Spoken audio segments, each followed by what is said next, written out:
Et la première chose que j'aimerais discuter, c'est ce qui en fait est à la surface, ce que l'on voit maintenant absolument sur tous les canaux Telegram, dans toutes les agences de presse, ce sont les événements qui se déroulent aux États-Unis. Cela va du conflit entre Musk et Trump jusqu'aux manifestations qui ont commencé dans tout le pays, dans tous les États-Unis. Au début, tout cela s'est produit sur la côte ouest, puis aussi sur la côte est. Ainsi, la politique migratoire et les descentes qui ont été sanctionnées par le président des États-Unis ont poussé les gens à descendre dans la rue.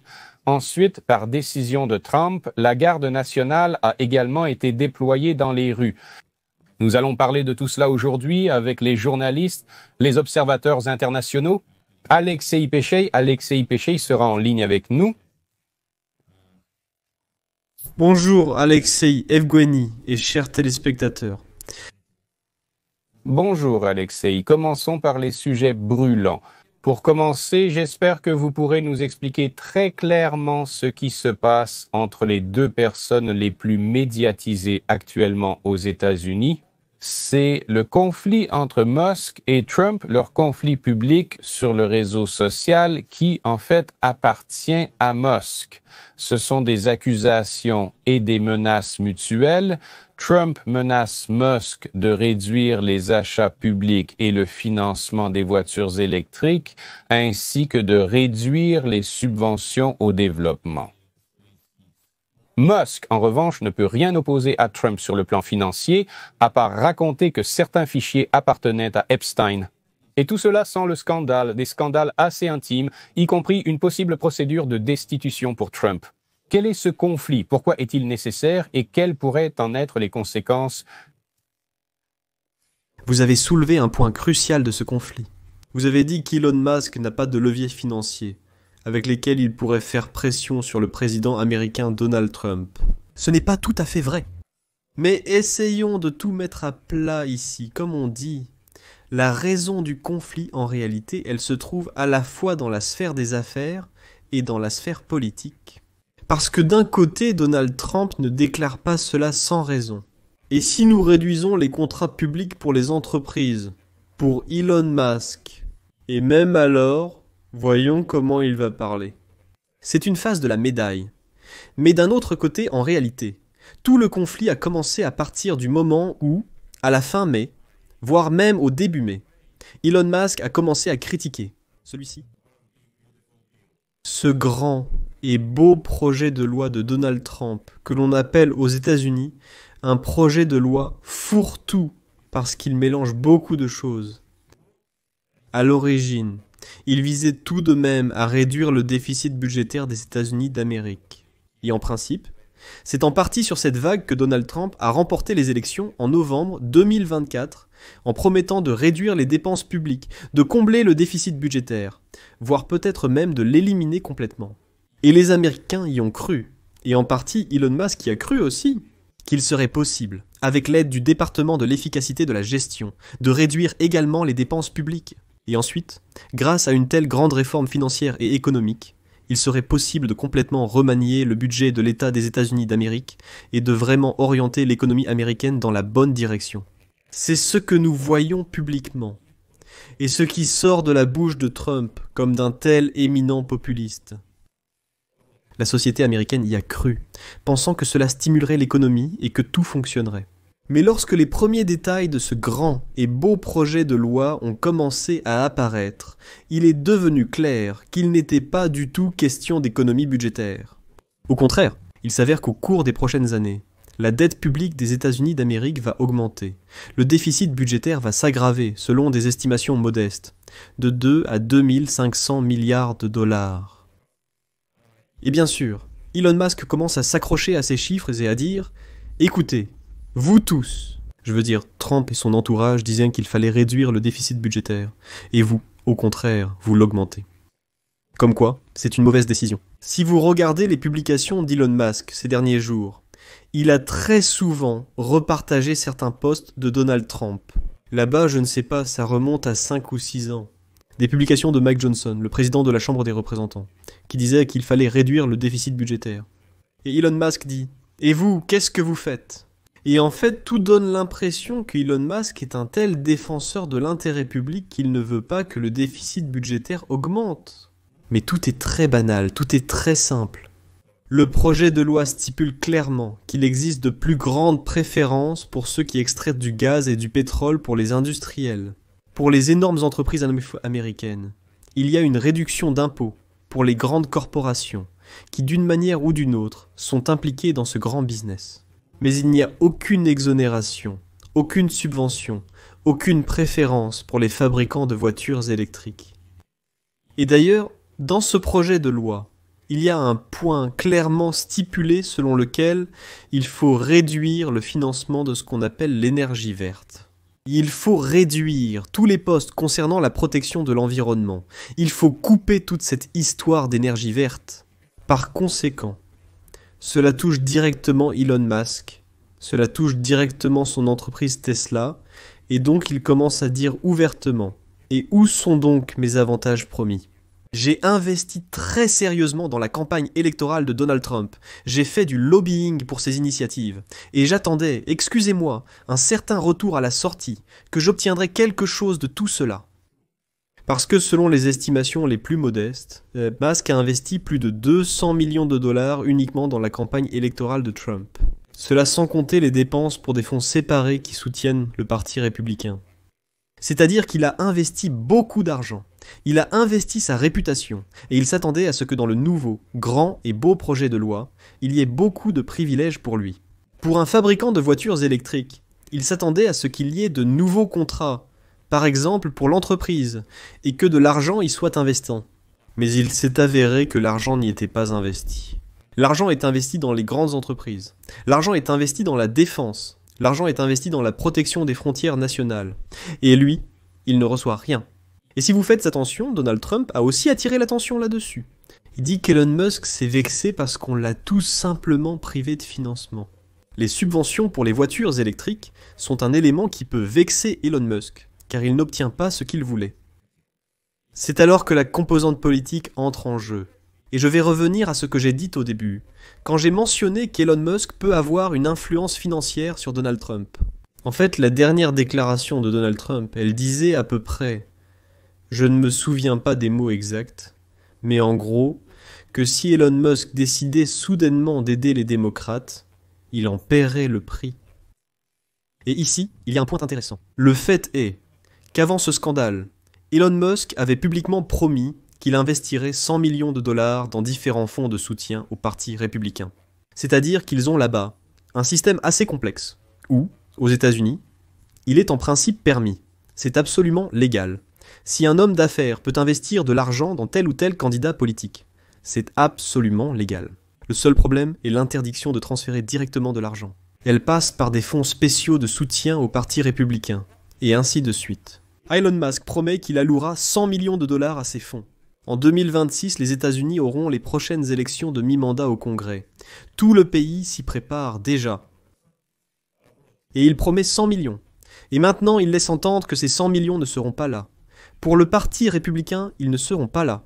Il dit « Tout cela c'est fini, je ne veux plus financer cette machine ». Et ici, on commence déjà à avoir des informations d'initiés selon lesquelles il est prêt, en principe, à financer les démocrates, dans une certaine mesure. Et ici, beaucoup oublient qu'en 2020, lors des élections législatives intermédiaires au Congrès, il a financé les démocrates. Il soutenait les démocrates. En 2010, il soutenait le démocrate Barack Obama. C'est-à-dire que pour Elon Musk, soutenir les démocrates n'est pas quelque chose de nouveau. Et ici, s'ajoute aussi l'histoire où ses intérêts commerciaux n'ont pas fonctionné. Trump a laissé tomber Musk, comme ce dernier peut le penser aujourd'hui. Alors pourquoi ne pas soutenir les opposants ? Ce n'est pas parce qu'il a soudainement changé de conviction idéologique ou que les démocrates lui sont devenus chers, mais parce que, de cette façon, il peut vraiment casser cette vague MAGA et montrer non pas à Trump, mais au parti républicain, qu'il a du poids, que son argent peut influencer les processus politiques. Et en 2026, il se peut que, s'il investit dans les démocrates obtiennent la majorité à la Chambre des représentants, et peut-être au Sénat. Et alors le pouvoir de Donald Trump sera fortement limité, parce que maintenant Trump peut mener sa propre Parce qu'il a la majorité à la Chambre des représentants avec une seule voix d'avance, la majorité au Sénat. En principe, il n'y a pas de problème. Le parti républicain est absolument loyal envers Donald Trump. Il peut mener n'importe quelle initiative. C'est le cas maintenant. Mais en 2026, tout peut changer rapidement. Et Donald Trump le comprend parfaitement. Qu'Elon Musk n'a pas seulement de l'argent, il a aussi des ambitions politiques. Et il peut vraiment le faire. Si par exemple, les démocrates lui promettent qu'ils reviendront sur la question de l'énergie verte, qu'ils rétabliront les avantages et les subventions pour les voitures électriques. Ils peuvent lui offrir une certaine place politique dans la future politique des États-Unis d'Amérique. Parce qu'Elon Musk n'a pas l'intention de quitter la politique, c'est déjà évident. Il laisse déjà entendre qu'il veut s'y installer, qu'il veut y rester. C'est pourquoi maintenant, oui, en termes d'influence, bien sûr, comme le dit Trump, les cartes sont entre ses mains. En termes d'argent, les cartes sont entre les mains d'Elon Musk. Parce que Trump, bien sûr, a aussi de l'argent. Mais en tant que fonctionnaire, Trump ne peut pas en disposer comme le peut Elon Musk. Et Elon Musk essaie maintenant de piquer Trump autant que possible avec ce scandale sexuel lié à Epstein. C'est un des éléments, mais je pense qu'il n'aura absolument aucun développement. C'était juste une pique, ici il y en avait une autre. Quand Elon Musk a publié une vidéo au début de cette année. Vous vous souvenez quand Donald Trump faisait la promotion des voitures Tesla sur la pelouse devant la Maison Blanche? Et il a publié cette vidéo et a écrit « Trump, tu te souviens de ça ?» Et ce n'est pas juste une petite pique. En réalité, ce n'est pas seulement un conflit d'intérêts, c'est même un crime. Parce qu'en fait, un fonctionnaire, le président, faisait du lobbying et faisait la publicité d'un entrepreneur privé, si l'on prend les lois américaines. Il faisait la publicité d'une entreprise privée sur le territoire de la Maison Blanche. C'est totalement interdit. Il ne faut pas faire ça. Il est interdit de faire cela. Elon Musk rappelle « Tu te souviens, je t'ai demandé, tu m'as aidé, en sous-entendant que je sais encore beaucoup de choses que je peux te rappeler. C'est pourquoi la sortie de cette situation peut être, eh bien, littéralement, je vois 2 scénarios, disons 3, dont un fantastique auquel je ne crois pas trop, mais quand même 3 au total. Et le premier scénario, c'est qu'Elon Musk va jusqu'au bout et commence vraiment à travailler avec les démocrates. Et ainsi, il casse tout le schéma de Donald Trump pour les prochaines années de présidence. Soit ils ont une rencontre maintenant, et ils vont s'entendre, ce qui serait d'une manière miraculeuse. Dans le projet de loi de Donald Trump, il apparaîtra un point disant que les voitures électriques et l'énergie verte, c'est acceptable. Il faut quand même la subventionner et accorder certains avantages. Ou bien, il existe un 3e scénario qui est actuellement en discussion. La création d'un parti par Elon Musk, qu'il a appelé le Parti de l'Amérique. Mais cette histoire ne fonctionnera pas, car l'histoire même des États-Unis d'Amérique montre que les 3e partis apparaissent qu'à là-bas, mais ne survivent pas. C'est-à-dire que c'est déjà tellement conservateur et compliqué qu'il y a les républicains, et il y a les démocrates. Vous vous souvenez, il y a eu différentes 3e parties, mais elles n'ont jamais obtenu aucun siège au Congrès. Aujourd'hui, ça ne marchera pas non plus. Mais on peut aussi jouer là-dessus, manipuler, créer un parti fictif, attirer des électeurs vers lui, puis simplement les rediriger vers les démocrates. Pourquoi pas? Alexei, merci d'avoir expliqué cette histoire si clairement et précisément. Et vous avez présenté 3 options, l'une d'elles étant fantastique. Je vais vous poser une question qui revient très souvent en ce moment sur différents réseaux sociaux. Cette 4e option peut être tout aussi fantastique.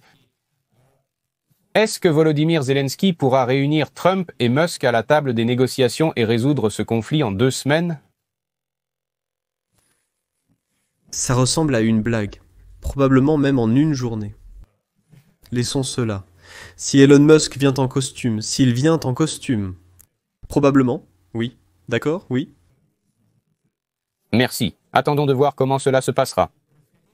J'ai une autre question sur la situation aux États-Unis. Ce n'est pas entre 2 personnes. En fait, sur les réseaux, dans les réseaux sociaux et en parole, mais aussi à cause de ce qui se passe dans les rues des villes américaines. Parce que, eh bien, autant que je le comprends, peut-être que vous pouvez nous expliquer la politique migratoire que Donald Trump a proclamée. Et ces raids sur la côte ouest à la recherche de clandestins ont conduit au fait que d'abord, sur la côte ouest, les gens sont descendus dans la rue pour protester contre ces raids insensés. Lorsque des personnes sont arrêtées, expulsées ou déportées, souvent sans discernement. Et dans les rues de certaines villes, la garde nationale a été déployée contre la volonté des maires de ces villes. Et il y a un conflit vraiment sérieux et suffisant qui couve entre Trump et les représentants des municipalités. Plus tard, selon des sources à New York, des gens sont également descendus dans la rue et des affrontements avec la police ont aussi commencé. À quoi cette histoire peut-elle mener? Parce que le cinéma américain nous montre souvent que c'est justement à partir de tels processus que commence la division des États en deux, l'Ouest contre l'Est, le Sud contre le Nord. Encore une fois, que pensez-vous, à quoi cela va-t-il aboutir et quelles seront les conséquences de telles actions de la part des forces de l'ordre et de l'armée des États-Unis? Aujourd'hui, j'ai particulièrement suivi la déclaration en direct. Je m'intéresse davantage aux déclarations des hommes politiques, activistes ou personnalités publiques qu'aux événements en eux-mêmes. La vérité se cache derrière les mots, du moins c'est ce qu'il me semble. Mais aujourd'hui, on pouvait encore voir qu'il s'agissait à nouveau d'une lutte politique entre les républicains et les démocrates. Je vais expliquer pourquoi. En fait, le gouverneur de Californie, où tout cela a commencé, où se trouvent Los Angeles et Compton que vous montrez maintenant, eh bien lui, c'est un démocrate. De plus, la maire de Los Angeles, Karen Bass, est aussi démocrate. Voilà, ils sont tous les deux démocrates. Et maintenant, la Maison-Blanche essaie de toutes les manières de montrer que les démocrates ne sont pas capables de gérer ce qui se passe dans les rues. Je rappelle qu'aujourd'hui, nous sommes dimanche, et toutes ces manifestations à Los Angeles, d'où tout a commencé, ont débuté vendredi. Vendredi, premier jour des manifestations, tout s'est déroulé de façon plutôt pacifique et calme. Et même le gouverneur de Californie est sorti et a dit que tout s'était bien passé, que tout était calme. Et puis, pour une raison quelconque, la Maison-Blanche a décidé qu'il fallait envoyer la garde nationale, pour que la garde nationale, qui dépend tout de même du gouvernement fédéral, rétablisse l'ordre. Et le même gouverneur de Californie, ainsi que la maire de Los Angeles, disent d'une seule voix qu'il n'était pas nécessaire d'envoyer la moindre garde nationale. Les forces de l'ordre local de l'État géraient parfaitement la situation. Il n'y avait absolument aucun besoin que la garde nationale intervienne, ni les forces de sécurité, ni l'armée, même, comme vous l'avez justement noté, qu'ils viennent rétablir l'ordre. Entre guillemets, il ne fallait pas faire cela. Mais la rhétorique de la Maison-Blanche aujourd'hui laisse entendre que, soi-disant, les démocrates sur place ne sont pas capables de gérer la situation. C'est pourquoi il faut l'intervention de la main forte de Donald Trump, la main forte de la Maison-Blanche, pour rétablir l'ordre là-bas. Et maintenant, essayons d'imaginer un peu. Nous excluons de cette équation la garde nationale et la déclaration du ministre de la Défense des États-Unis, Pete Hegseth, selon laquelle il est prêt à envoyer même des marines. Là-bas. Nous aurions vu des nouvelles sur ces manifestations à une telle échelle mondiale ou non? Avez-vous entendu que les manifestations avaient déjà commencé vendredi? Non, nous n'étions pas au courant, évidemment. C'est-à-dire, tant qu'il n'y avait pas encore eu ces affrontements spectaculaires, nous n'avions pas entendu parler de ces nouvelles. Les protestations se poursuivent, avec une nouvelle vague prévue dans toute l'Amérique le 14 juin. Le mouvement de protestation, qui existait déjà Dans le passé, a continué cette année. Cela signifie que ce n'est pas une nouveauté. Ces mouvements de protestation contre la politique de Donald Trump se produisent constamment. Ils se produisent de constamment partout en Amérique, comme le disent les Américains, dans les rues et sur le seuil de toutes les institutions gouvernementales. C'est-à-dire que cela dure depuis longtemps. Oui, en effet, cela a été provoqué par l'administration du président Trump, parce qu'aujourd'hui, le maire de Los Angeles, Bass, elle a affirmé que même avant, des agents de l'immigration venaient et arrêtaient des migrants en situation irrégulière. Mais ce qui s'est passé cette semaine, c'était une véritable scène. Les agents faisaient irruption en grand nombre. Par exemple, 10 agents entraient pour arrêter un seul migrant en situation irrégulière. C'est-à-dire, on ne comprend pas pourquoi il fallait faire cela, quand les arrestations étaient faites de manière démonstrative, directement dans les rues, pour que tout le monde voie cela. Autrement dit, on créait une image de chaos, dans laquelle l'administration démocratique de l'État ne parvenait pas à gérer la situation et il fallait... La Maison-Blanche envoie la garde nationale pour résoudre la situation. Aujourd'hui, un incident assez amusant s'y est produit. Ce matin, lorsque Donald Trump a écrit sur qu'il a vu à quel point la garde nationale avait bien géré la situation, il a écrit « Merci à la garde nationale d'avoir rétabli l'ordre à Los Angeles. Le problème, c'est qu'au moment où ce message a été écrit, la garde nationale n'était pas encore entrée à Los Angeles. Et toutes les images qui venaient de là montraient la police locale en train de gérer les manifestations dans la rue. En fait, tout cela est une sorte de mise en scène pour montrer que les démocrates ne peuvent pas gérer la situation, alors que nous le pouvons. Je rappelle qu'il y a aussi un pouvoir démocrate à New York. Je ne serais donc pas surpris si la même histoire s'y répétait. Et il y aura des déclarations de Caroline Leavitt, par exemple, la porte-parole de la Maison-Blanche, qui dira « Vous voyez, nous sommes littéralement venus en une journée et avons remis de l'ordre. Sans la garde nationale, il y aurait eu un chaos total là-bas. » Oh, Alexei, pendant que vous parliez, j'ai eu des flashbacks de l'année 2020 en Biélorussie, dans la capitale, quand ont commencé les sorties pacifiques et les manifestations. Dans les chats locaux, il y avait beaucoup d'informations, mais dans l'ensemble, dans les actualités mondiales, il n'y avait rien du tout. En Biélorussie, les gens demandaient les procès-verbaux et comment ils avaient voté. Les dispersions ont alors commencé. En réalité, le pouvoir non démocratique voulait montrer qu'il n'y aurait pas de démocratie en Biélorussie. L'histoire se répète. Je ne serais pas surpris si prochainement Loukachenko, dans un élan soudain, déclare à nouveau que c'est moi qui lui ai appris cela. Cela pourrait être une autre question. Je vous demanderai d'être bref. Nous attendons le prochain intervenant. Expliquez simplement ce qui se passe. Le président ukrainien Volodymyr Zelensky a déclaré aujourd'hui que les États-Unis ont transféré 20 000 missiles au Moyen-Orient. Ces missiles étaient destinés à l'Ukraine. Nous en avions convenu avec Joe Biden.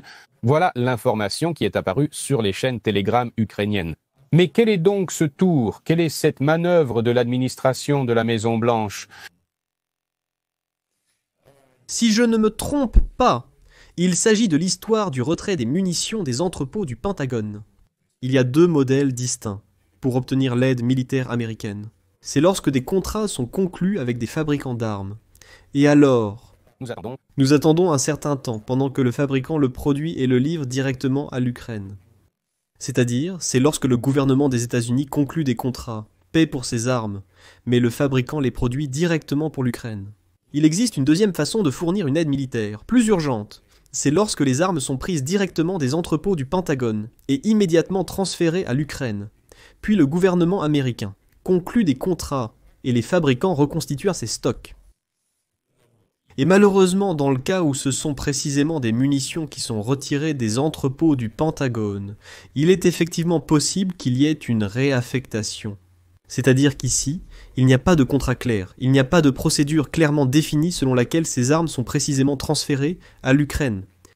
Et elles peuvent arriver en Europe, dans des hubs de distribution, les soi-disant, et de là être redirigées vers l'Ukraine, ou pas vers l'Ukraine. Malheureusement, comme nous le voyons dans ce cas, ce n'est pas vers l'Ukraine. Donald Trump peut le faire, ce n'est pas la première fois. C'est-à-dire, si cela s'est produit avec ces obus, alors avant cela, il y avait à nouveau une nouvelle et une déclaration selon lesquelles le Pentagone avait décidé de transférer le système de lutte contre les drones que les militaires américains développaient avec des sous-traitants. Pour l'Ukraine, ils ont décidé, mais quand elle était développée, ils ont décidé qu'il ne fallait pas la transférer à l'Ukraine, qu'elle devait rester pour l'armée des États-Unis d'Amérique. C'est pourquoi, probablement, c'est l'un des premiers grands épisodes où l'on voit que Donald Trump non seulement n'apporte pas de nouvelles aides militaires, non seulement il ne fait pas de lobbying et ne promeut pas l'idée de nouveaux paquets d'aides, mais il commence aussi à retirer les anciens. C'est un mauvais signal pour nous, parce que de nombreux experts militaires disaient que même les paquets d'aide militaires déjà contractés sous l'administration de Joe Biden suffiraient pour environ 6 mois. C'est exact, combattre, tout ira bien. Maintenant, nous voyons une image différente, et c'est un signal inquiétant. Vous savez, le public ukrainien peut souvent me critiquer parce que je présenterai ces nouvelles de manière négative, selon eux. Mais c'est un mauvais signal, parce que nous voyons qu'hier, Donald Trump, je ne pense pas que c'était un lapsus quand il a dit qu'il pouvait exercer une pression par les sanctions sur les deux parties. Donald Trump est absolument convaincu. Quand il dit que Zelensky et Poutine sont comme des enfants dans un bac à sable, il est absolument sûr que nous sommes sur un pied d'égalité. Il ne s'agit pas d'un agresseur et d'une victime, mais simplement, comme il le dit, de deux enfants qui se sont rencontrés dans un bac à sable et qui n'arrivent pas à partager. C'est effrayant à entendre. Parce que c'est le président américain qui est convaincu qu'il n'y a pas de différence entre la victime et l'agresseur. Non, on peut s'asseoir et négocier sur quelque chose. Et s'il détourne 20 000 de ses obus et les envoie au Moyen-Orient, cela montre que ce n'est pas une priorité pour lui. Cela veut dire qu'il ne considère pas comme une priorité que l'Ukraine gagne cette guerre. Donald Trump par ses déclarations.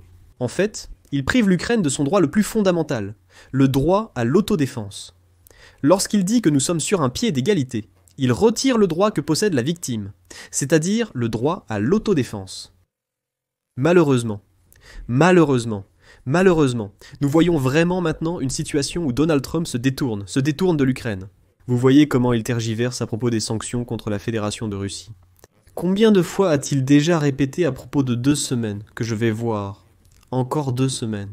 Et si Poutine me montre soudainement qu'il ne veut pas la paix, alors il y aura certainement des sanctions.